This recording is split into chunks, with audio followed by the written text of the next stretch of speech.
Hello guys, welcome back again. I hope all all of you are doing well. आज हम पढ़ेंगे प्रतिरक्षा। Immunity बहुत इंपॉर्टेंट टॉपिक हो जाता है अगर आप किसी भी कंपटीशन की तैयारी कर रहे हैं, चाहे आप नीट की, चाहे आप नेट की, किसी भी कंपटीशन में आपकी इम्यूनिटी बहुत मोस्ट इम्पॉर्टेंट टॉपिक है। तो यहाँ पे हम देखेंगे प्रतिरक्षा क्या होती है, इसके कितने टाइप होते हैं। तो सबसे पहले आपको प्रतिरक्षा का पता होना चाहिए कि क्या होती है। तो ये हमारे शरीर में रोगों से लड़ने की जो क्षमता पाई जाती है, इस कैरेक्टरिस्टिक्स को आप बोलते हैं प्रतिरक्षा, यानी कि रोगों से लड़ने की क्षमता। सिंपल सी इसकी मीनिंग हो जाती है, हमारे शरीर में जो रोगों से लड़ने की क्षमता पाई जाती है, इसे आप बोलते हैं इम्यूनिटी। ठीक है। अब चाहे किसी भी प्रकार की इम्यूनिटी हो, हम उसे दो प्रकार में डिवाइड कर सकते हैं। इम्यूनिटी को डिवाइड कर देते हैं। एक होती है आपकी स्पेसिफिक इम्यूनिटी, जिसे आप बोलते हैं एक्वायर्ड इम्यूनिटी। ठीक है। और एक इम्यूनिटी होती है जो आपको नेचुरल, बचपन से, जन्म से ही मिलती है, जिसे आप जन्मजात प्रतिरक्षा भी बोलते हैं। ठीक है। तो यहाँ पे दो तरह की इम्यूनिटी हो जाती है। एक स्पेसिफिक इम्यूनिटी है, जिसे आप बोलते हैं एक्वायर्ड की हुई। ठीक है।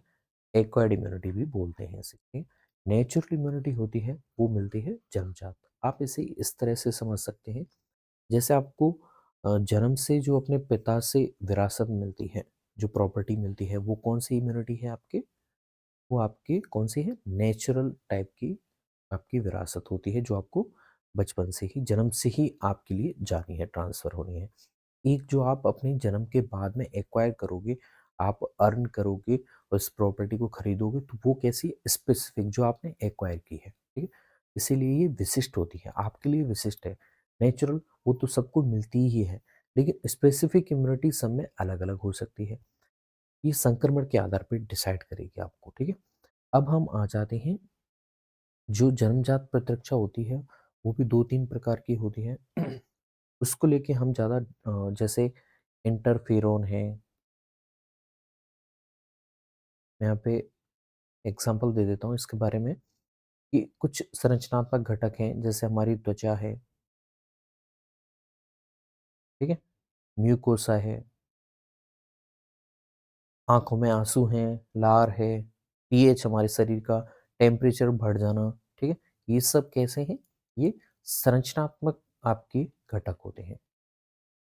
फिर फेगोसाइटिस, फेगोसाइटोसिस जो विधि चलती है, भक्षण विधि, वो भी आपकी किस में आ जाती है, जन्मजात प्रतिरक्षा में आ जाती है। फिर आपकी कुछ कॉम्प्लीमेंट्री सिस्टम चलते हैं, कॉम्प्लीमेंट्री तंत्र, वो दोनों ही प्रकार की प्रतिरक्षाओं में भाग लेता है। तो ये कुछ चीज़ें हैं जो नेचुरल इम्यूनिटी के रूप में आपको मिलती हैं। इंटरफेरोन, यानी कि जब आपके शरीर में विषाणु का संक्रमण होता है, उस टाइम पे इंटरफेरोन एक्टिव होते हैं, तो दूसरी सेल्स को क्या करते हैं, ये बताते हैं, उन्हें संक्रमण होने से बचाते हैं। फेगोसाइटोसिस में आपकी डब्ल्यूबीसी और न्यूट्रोफिल्स, डब्ल्यूबीसी में भी आपकी न्यूट्रोफिल्स जो होती हैं, मैक्रोफेज और न्यूट्रोफिल्स, ये आपके जो बाहर से कोशिकाएं आई हैं, हमारे शरीर में प्रवेश कर गई हैं, उनको भक्षण करने का काम करती हैं, उनको खाने का काम करती हैं। ठीक है। अब ये कैसी हैं, जन्मजात प्रतिरक्षाएं। त्वचा किस तरह से काम करती है, तो देखिए, त्वचा शरीर का सबसे बाहरी परत होती है, और ये अगर इस पे कोई डिफेक्ट हो जाएगा, अगर तुम्हारे शरीर पे थोड़ा सा भी कट लग जाएगा, तो वहां से आपके इन्फेक्शन होने की संभावना रहती है। ठीक? फिर कुछ जैसे ज्वर आ जाना है शरीर में, अगर आपका टेम्परेचर इंक्रीज होता है, यानी कि जब बैक्टीरिया या फिर वायरस हमारे शरीर में इंटर होते हैं, आपको वायरल फीवर आता है, तो उस टाइम पे हमारा शरीर उसके खिलाफ लड़ रहा होता है, इस वजह से वो फीवर आता है।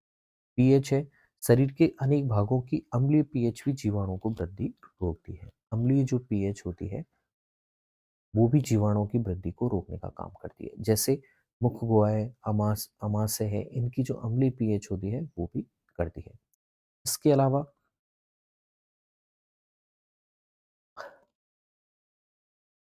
आँखों में पाए जाने वाले आँसू,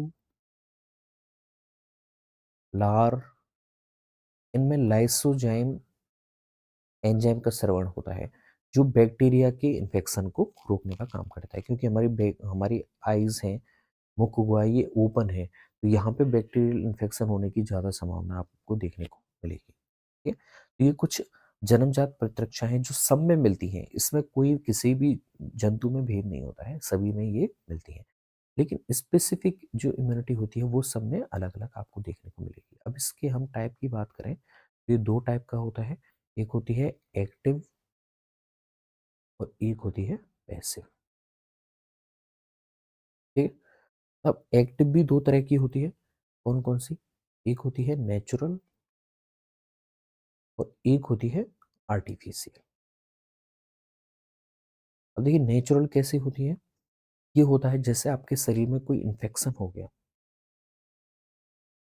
नेचुरल कोई आपके शरीर में इन्फेक्शन हो जाता है, तो आपको 2 तरह की इम्यूनिटी बन जाएगी। आपको सबसे पहले हमारे शरीर में उसके अगेंस्ट एंटीबॉडी बनना शुरू होंगे, एंटीजन के अगेंस्ट, ठीक है? वो प्राइमरी मेमोरी होगी। प्राइमरी मेमोरी के रूप में कुछ एंटीबॉडी उस इन्फेक्शन के खिलाफ हमारे शरीर में रख लिए जाएँगे। जब वो दोबारा आएँगे हमारे शरीर में तो सेकेंडरी रिस्पॉन्स, इम्यून रिस्पॉन्स दिया जाएगा। इम्यून रिस्पॉन्स दिया जाएगा। ठीक है? और ये जो कैसा होता है, बहुत तेज़ होता है सेकेंडरी इम्यून रिस्पॉन्स, ये तुरंत उसे किल करने का काम करता है। ठीक है? तो जैसे-जैसे इन्फेक्शन आते रहेंगे, वैसे-वैसे उस इन्फेक्शन के अगेंस्ट एंटीबॉडी हमारे शरीर में बनते रहेंगे। आर्टिफिशियल कैसे होता है? ये वैक्सीनेशन के द्वारा होता है। वैक्सीनेशन आप समझते ही हैं, जैसे कोरोना वायरस आया था, तो उसके मृत मृत रोगाणु के जो एंटीजन, मृत रोगाणु की प्रोटीन संरचना हमारे शरीर में प्रवेश करा दी जाती है। अब ये ऐसा मृत रोगाणु होता है कि शरीर में रोग उत्पन्न नहीं कर सकता है, ठीक है? ये हमारे शरीर में एंटीजेनिक संरचना अंदर भेजी जाती है ताकि हमारे शरीर को क्या किया जा सके, बताया जा सके कि इस तरह का इन्फेक्शन हो सकता है आपके शरीर में। तो ये क्या कर लेगा, प्राइमरी इम्यून रिस्पॉन्स के तहत कुछ एंटीबॉडी अपने शरीर में बना लेता है। तो यहाँ पे ये जो है आर्टिफिशियल है, ये हम खुद कर रहे हैं आगे से। और ये क्या है, नेचुरल कोई इन्फेक्शन आ जाए, जैसे आपको कोरोना वायरस हो गया, ठीक है? और उससे आप सही हो गए, तो आपके शरीर में एंटीबॉडी बन गई है, ये नेचुरल टाइप का होगा। लेकिन मैंने आपको क्या किया है, वैक्सीन दी है और उसके बाद में आपसे पूछा गया है तो कौन सी इम्यूनिटी आएगी, वो आर्टिफिशियल इम्यूनिटी आएगी। ओके। पैसिव जो होता है, पैसिव भी दो दो तरह का ही होता है आपके, पैसिव भी दो तरह का होता है, नेचुरल और आर्टिफिशियल। नेचुरल में क्या-क्या होता है? जैसे आईजीजी एंटीबॉडी है, ये जो एंटीबॉडी है,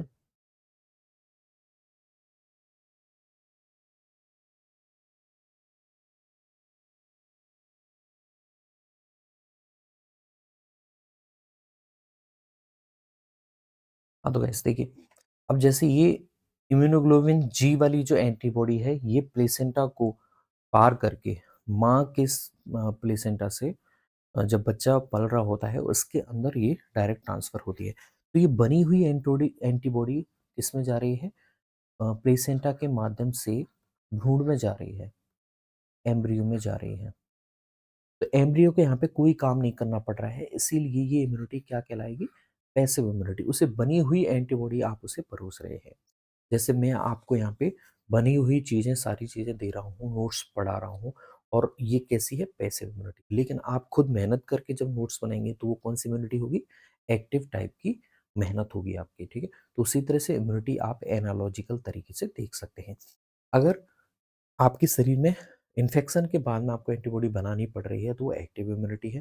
लेकिन आपके शरीर में बनी-बनाई एंटीबॉडी परोसी जा रही है, तो ये भी 2 तरह की, अगर बचपन से ही प्लेसेंटा के माध्यम से आपके शरीर में एंटीबॉडी आ रही है, तो वो नेचुरल टाइप की होगी। आर्टिफिशियल में क्या होता है, इसमें जैसे आपके साँप खा गया, तो एंटीवीनम दिया जाता है, ठीक है? या फिर कोई एंटीबॉडी जो डिराइव्ड है ह्यूमन या फिर एनिमल के सीरम से,